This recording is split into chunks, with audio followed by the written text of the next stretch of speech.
Order, order. We start with questions. The Secretary of State for Wales, Kelvin Bailey. Mr. Speaker, question number 1. Secretary of State. Thank you, Mr. Speaker. And with your permission, I'll answer questions 1, 2, 8, 11 and 12 together. I have regular discussions with Cabinet colleagues on a wide range of issues, including economic growth and increasing economic growth in Wales. We're creating thousands of jobs across Wales, supported by our investment into nuclear power in Wilver, 2 AI growth zones, 2 free ports, 2 investment zones, rail enhancements across the country, and a defence growth deal, to name a few.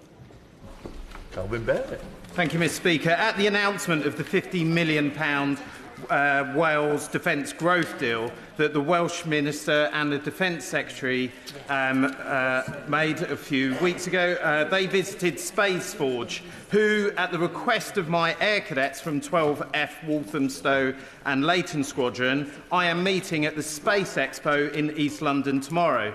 Now, Spaceforge are an SME at the forefront of semiconductor and spacecraft technology development, a sector which is supporting economic growth and creating high-quality jobs here in the UK and in Wales. Now, can the Secretary of State outline what steps the government is taking to support space SMEs to access finance and to continue growing here, creating the jobs for my air cadets, rather than relocating to the United States, where space regulations can be more flexible? Secretary of State. I thank my honourable friend for his question. Our £50 million defence growth deal will harness Wales's unique strengths in autonomy, and it's focused on supporting the growth of dual-use industry right across Wales, so that the benefits will be felt beyond the defence sector. This deal is another example of the choice facing Wales at the Senedd election in May. You have Plaid, who'd rather reject defence investment and pull us out of NATO at this critical moment of global instability. And you have Reform, whose foreign policy will probably be determined by their friend President Putin. Only Labour can be trusted to invest in our national security and our economy. To swallow. Speaker, one challenge faced by young people from Bracknell to Bangor is a lack of affordable housing, and not building enough homes affects our economy too. I was pleased to see that the Secretary of State recently announced that our UK government would be devolving powers to create a vacant land tax to the Welsh Government. Does the Secretary of State agree with me that this move will prevent land banking and lead to more houses being built in Wales? Good for the economy, good for our young people. I thank my honourable friend for his question. Indeed, I was very pleased to announce last month that this government plans to devolve powers to the Welsh Government to introduce a vacant land tax, subject to consultation. This is going to help Welsh Government encourage even more house building, fuelling construction jobs and economic growth. And it's a perfect example of how this Labour Government approaches enhancing devolution. We will never miss an opportunity to enhance devolution in ways that make a practical and a positive difference to the people and the economy of Wales. Tristan Osborne.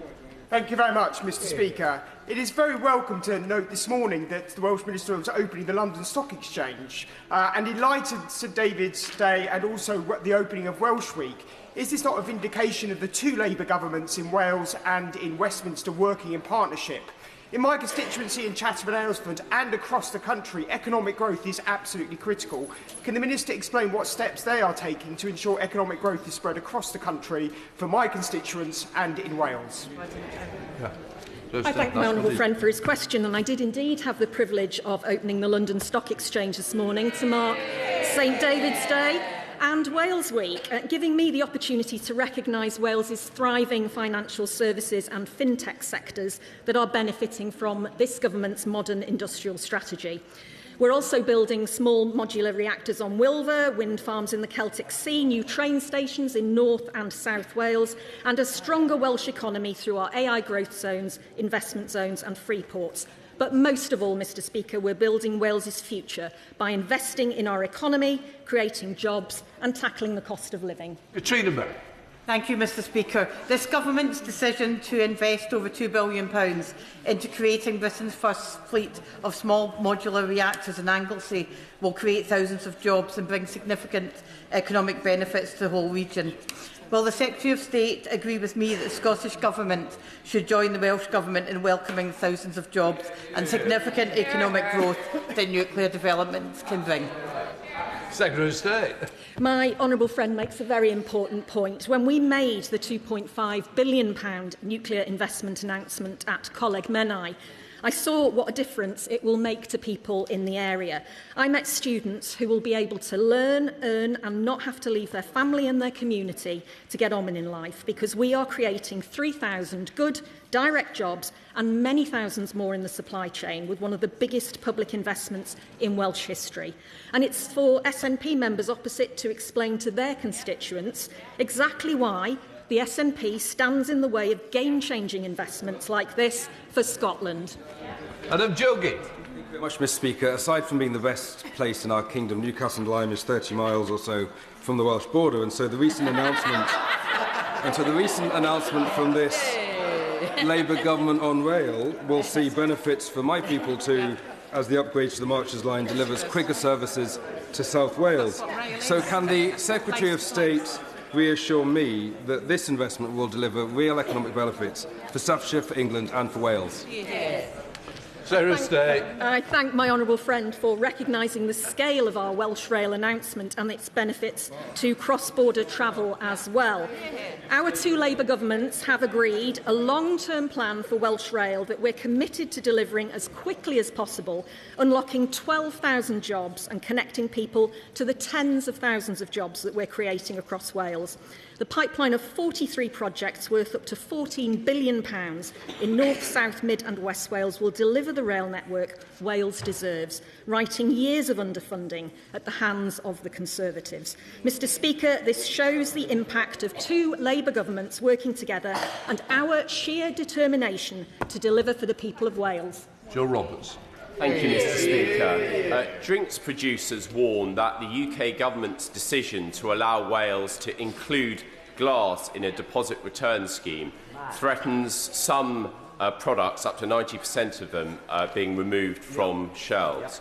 Why has the government taken this decision to allow an Internal Markets Act exclusion that threatens jobs, it threatens consumer choice and will require unique Welsh labelling, all at a time when Wales already recycles 92% of glass at curbside? We have worked closely with the devolved governments on a UK-wide DRS, and we now have alignment on PET plastics and metals in DRS across the UK, with the same launch date, October 2027, which is good news for business. We considered the Welsh Government's exclusion proposal in line with our commitments in the 2025 review of the UK Internal Market Act, and in doing so we engaged with businesses and environmental stakeholders across the UK. We believe that the UKIM Act exclusion that we've agreed in response to the Welsh Government is the most pragmatic way we can protect trade and support growth within the UK. Chip. Thank you, Mr Speaker. Can I thank the Minister very much for her answer? The Minister will know, I will know, that when it comes to economic growth in Wales, or indeed in Northern Ireland, or in Scotland, or in England, we're better together. We're better together historically, we're better together culturally. My Gaelic cousins who sit in front of me here in the seating here, they're my cousins, they're my friends. I want them to stay in the United Kingdom. What can the Minister do? What can the Minister do to ensure that these people who are as yet undecided what they want to do, that it's better to be within the United Kingdom of Great Britain and Northern Ireland, always better together? I think he's united quite a lot of us across the House, Mr Speaker. His friends in front of him, they want separatism. They want to inflict an independence that will cost every single person in Wales, adults and children, £7,000 every single year. They want to build walls between us at a time when we really should be standing together. Mims Davies, Shadow Secretary of State. So let's try this again. One of the UK's greatest strengths is all four nations trading freely in a strong internal market. This Labour government's choice is to permit their colleagues in Cardiff Bay to include glass in its deposit return scheme. It risks sectors, livelihoods and market withdrawal. Mr Speaker, the UK Spirits Alliance, wider food and drink sector warned this will disrupt supply chains. It will deter future investment and hamper growth. growth. Will the Secretary of State accept it's unworkable, it's unenforceable? Will she act to protect the United Kingdom from this separatism? Secretary of State. Mr Speaker, I don't recognise what she is setting out, and I refer her to my previous answer. We believe that the UKIM Act exclusion that we've agreed in response to the Welsh Government is the most pragmatic way we can protect trade and support growth within the UK. Mims Davies. Or we could just not do it, as we say. We'll stay on this side. Wales, Mr Speaker, has both the highest unemployment and economic inactivity rates in the UK. Following the spring forecast, the OBR confirmed the Labour Chancellor's welfare spending will increase by a staggering £18 billion to £333 billion this year alone, up 5.8%. A staggering £15 billion every year across the next forecast period. Mr Speaker, given those figures, what specific measures is the Secretary of State taking to jumpstart confidence and boost economic growth in Wales so work pays and people see this government is not just about welfare dependency and bankrupting the country? Secretary of State. Well, the Conservatives strangled the Welsh economy with over a decade of austerity and neglect. Labour's economic plan is working. Wages are rising, inflation is falling and the economy is growing. They presided over stagnant wages, insecure employment and a broken welfare system. We're investing in our infrastructure, creating jobs, growing wages and building an economy that works for the people of Wales. David Chadwick, Liberal Democrat spokesperson. Thank you, Mr Speaker. Tourism is one of our key economic sectors in mid-Wales. And last year I visited Forest Fields in Radnorshire, a beautiful campsite, a beautiful family business that's been built up over generations. But now, Mr Speaker, Butte Energy are planning on building a wind farm on the other side of the hill from it with turbines that will be nearly as big as the Shard. So can she tell us if her government or her colleagues in Cardiff have conducted any economic impact assessment on the damage this will do to our economy in Powys? Secretary of State. Mr Speaker, I think we have this discussion and this exchange at every single Wales oral questions. We need to bring energy bills down. We do that by investing in renewable infrastructure. We create jobs in the process and we secure Wales's energy independence and the UK's energy independence. And bearing in mind the situation at the moment across the world, that is absolutely the right plan. Liz Saville-Roberts. The spring forecast revising down of economic growth was made before the outbreak of war in Iran, but now the price of energy has spiked, with gas up close to 100%. If the war continues for even a few weeks, these costs will directly hit the pockets of people and businesses in Wales. So is the Secretary of State not astounded that Reform are cheerleaders for prolonging Trump's aggression in the Gulf, and agree with me that Wales can't afford the cost of reform? Secretary of State. Wales certainly can't afford the cost of reform, and I would say they can't afford the cost of Plaid Cymru either. Liz Saville-Roberts. I would have expected something a little bit more thought through from the Secretary of State, especially if we're actually looking at the economy of Wales. The Industrial Communities Alliance warns that the government's 70% to 30% capital to revenue split for the local growth fund will have dire consequences. It'll pull the rug out from under business support, training and employability services, and it will cost hundreds, if not thousands, of jobs across Wales. This includes organisations like the fantastic Porthi Dre in Carnarvon, who tackle hunger, food waste and loneliness, and they face the loss of key staff members thanks to her Labour government. Will she therefore commit to allowing greater spending flexibility to safeguard the very jobs we need to boost employment? The UK Government is investing more than £500 million in Wales through the new Local Growth Fund to help create jobs, growth and opportunity in communities right across Wales. This targeted long-term investment will drive economic growth, create jobs and put more money in people's pockets. I'm proud that we've delivered our manifesto commitment to restore the Welsh Government's decision-making role over these funds. Dr Ben Spencer. Question 4, please, Mr Speaker. Minister. Family farms play a crucial role to our economy, our landscape and our language of Wales. I have regular discussions with ministers here in Westminster and the Welsh Government how we can ensure ongoing support. I also regularly speak to farmers, farming unions, continuing to build a true partnership, listening and responding to their needs. Speaker, international conflict and instability risks putting up food and fuel prices and risks our domestic food resilience.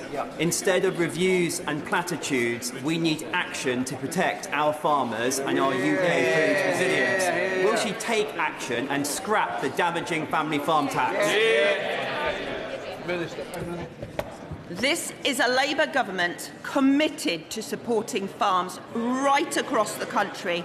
I was with the new president of NFU Cymru, Abby Reader, just a few weeks ago in Wenbo, hearing how family farms, including hers, will be protected, and I will not apologise for being a listening government, striking a fair balance between supporting farms and businesses and fixing the public finances that his party wrecked when they were in government. Chair of the Select Committee, Ruth Jones.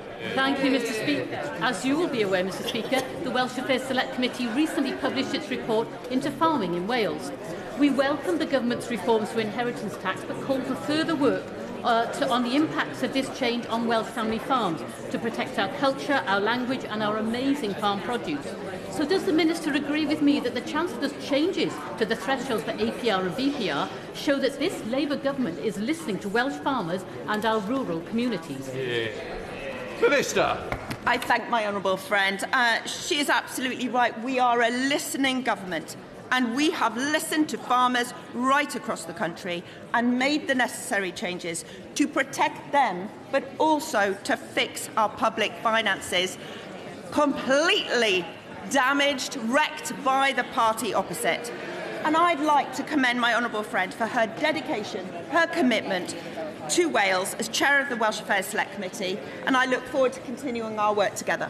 Thank you, Mr. Speaker. Will the Minister, in listening mode, listen to Welsh sheep farmers who are desperately concerned about being able to access both Australian and New Zealand sheep shearers this year? This is now an animal welfare issue.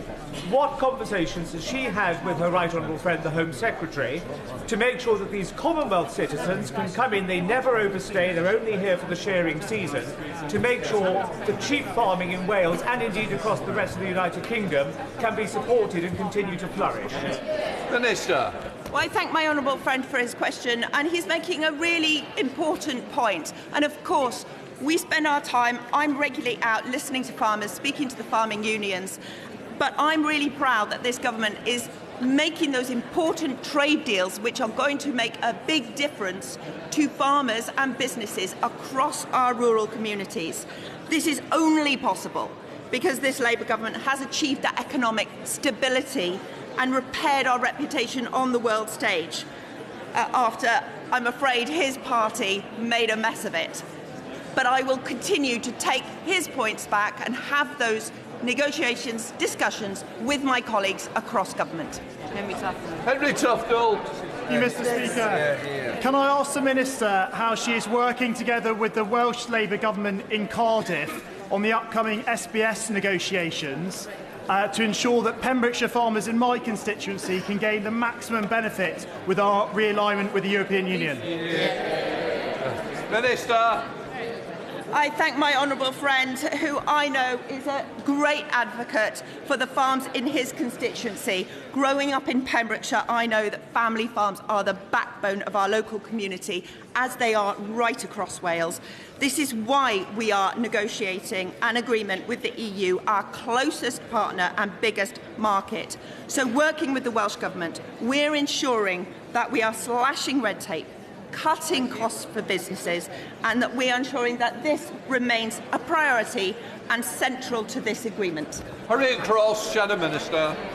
Thank Thank you, Mr Speaker. Over 38,000 people are employed on Welsh farms. The food and farming sector is worth £9 billion to the Welsh economy, and 90% of land is given over to farming. But in 2025 alone, over 400 farming businesses closed in Wales. Given farming's importance to Wales, can the Minister tell me when the Wales Office last made representations to the Cabinet about Welsh farmers, and what actions, and I mean actions, not meetings, has she personally taken to support farming in Wales? Minister. This Labour government has presided over the largest devolution settlement since records began, a settlement that has been used to provide £337 million of support to farmers right across Wales. And I wonder if the honourable member opposite remembers that not only did the Welsh Conservatives vote against this support, they introduced a motion to scrap the Welsh Government's sustainable farming scheme. I thought that the Welsh Conservative slogan was "farming needs a friend." That does not sound very friendly to me. Lorraine Beavers. Question number 5, Mr Speaker. Minister. Too many children are held back by the scourge of poverty willfully created by the party opposite. Our new child poverty strategy will lift more than 500,000 children out of poverty by 2030 across the UK, delivering the largest expected reduction since records began. Removing the two-child limit will benefit thousands of children in Wales. Lynn Beavers. Mr Speaker, our UK Labour government's decision to scrap the wicked Conservative two-child cap will benefit 1,700 children in my constituency and 69,000 children in Wales. Does the Secretary of State agree with me that the Conservatives and Reform's desire to reintroduce the cap is unjustifiably cruel and will drag children back into poverty? I completely agree with my honourable friend. It has and always will be children that pay the price for cruel policies like those introduced under the Tories. As a Labour government rooted in the values of fairness, I am proud that we've scrapped the two-child limit, benefiting 69,000 children in Wales, giving children their future back and their hope for a better life. It is a surprise to no one that the parties opposite would reintroduce this cap and yet again plunge more children into poverty in a single stroke. Remember, their decision was never about work or saving money. Order. Alec Easton. Thank you, Mr Speaker. Would the Minister accept that if they are serious about reducing child poverty in Wales and indeed across the United Kingdom and Northern Ireland, it must prioritise public spending on measures which directly reduce child poverty, in particular investment in social housing and childcare? Hold on. Minister. This government is completely serious about reducing child poverty, and I am proud that we are a government putting children first. Remember, the decision the Tories took was not about the policy, it was simply about politics. We are putting children first. Jane Croft. Thank you, Mr Speaker. Question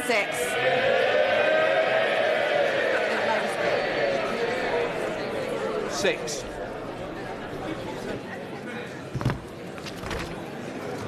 We know the cost of living is the #1 issue for people across the country. That is why we remain wholly committed to tackling it. As a result of our actions, interest rates have already been cut 6 times since the election, energy bills cheaper this spring, and families getting a new mortgage are almost £1,400 a year better off than they were under the Tories. Jane Croft. Thank you, Mr Speaker. Wages and inward investment are up, and economic activity is down, and interest rates have been cut 6 times. Labour's plan to lower the cost of living is clearly working, but we know that more must be done to put more money in people's pockets. Can the Secretary of State outline what steps she is taking to lower the cost of living? Minister. Go for it.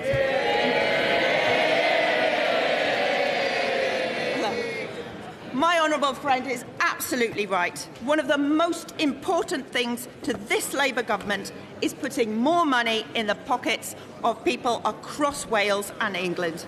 So far, we have increased the national minimum and living wage, giving a pay rise to 160,000 Welsh workers. We've announced the first ever permanent real terms increase to universal credit, benefiting 320 households in Wales. We've increased the state pension. There is a lot done and still a lot more to do. That's Labour delivering in government. Sir. No, sorry, Colin Lockhart. You've jumped the question. Colin Lockhart. Thank you, Mr. Speaker. Families and businesses are feeling hard-pressed more than ever, with events around the world are making food security more important than ever. Does the Minister recognise the seriousness of their anti-farming agenda, particularly with the family farm tax? Minister. I listened to the honourable member opposite, but I do not recognise what she's saying. This is a government that is listening to farmers, that is putting the actions to make sure that farmers feel better off. We're including streamlining, reducing the burden on businesses and cutting costs. Here we go. Minister. 7. The Secretary of State and I are working closely with the Cabinet Office colleagues to ensure Welsh farmers benefit from reduced costs and bureaucracy when exporting their produce to the EU.